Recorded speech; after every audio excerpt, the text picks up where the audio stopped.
Kayo po ba mga bossing ko ay isa sa mga nakakapansin na parang paborito kayo ng kamalasan?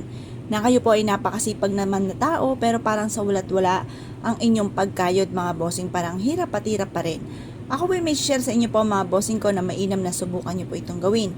Proven po ito mga bossing. Basta kapag ginawa nyo po ito, kayo po ay may positibong pananaw sa buhay. Baka naman po kasi gumagawa kayo ng mga pampaswerte.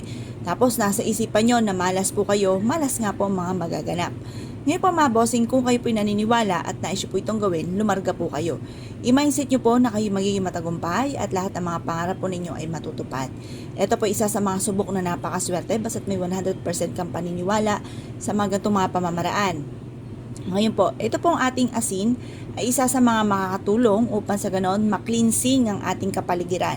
Lalo-lalo na kung parang pakiramdam nyo ay parang kakaiba na parang paborito ko ng kamalasan, na puro mga kamalasan na dumarating, parang hirap at hirap, bagamat ikaw po ay kumayod kalabaw na pero parang sa walat wala ang inyo pong pinagpaguran. Mainam na subukan nyo po ito, proven po ito na napakaswerte. Basta't may 100% kang paniniwala sa mga gatong mga pamamaraan. I-mindset nyo na kayo magiging matagumpay at lahat ng mga pangarap po ninyo ay matutupad. Ngayon po mga bossing, etong dalawang sangkap na ito, humarap ka sa may silangan na hawak po ito. Ito po ay ibulong nyo po sa dalawang sangkap na ito na sa pamamagitan nito magkakaroon ako ng negosyo na dito na ako yayaman. Sa pamamagitan nito ay magtutuloy-tuloy ang pasok ng swerte at lahat ng mga pangarap ko ay matutupad. Mag-wish na po kayo ng mula sa inyo pong puso. Ngayon po mga bossing, pagtapos na po kayong mag-wish ay mainam na ilagay nyo po ito sa isang baso at pagkatapos ito po ay hayaan nyo mabilad hanggang alas 8 ng umaga. Makalipas ang alas 8 ng umaga ay kunin nyo po ito. At pagkatapos ay ilagay sa likod ng pintuan ng inyo pong main door or kaya sa ilalim ng inyo pong higaan. Basta ang ating asin ay natunaw, ibig sabihin marami mga negatibo na nahigo po yan.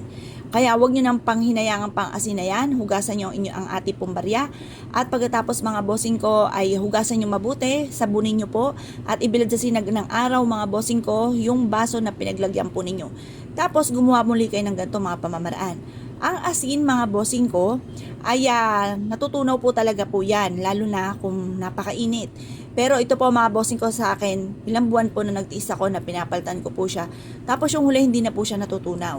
Parang sa una lang. Tapos pero yung ibabaw ng asin naninigas.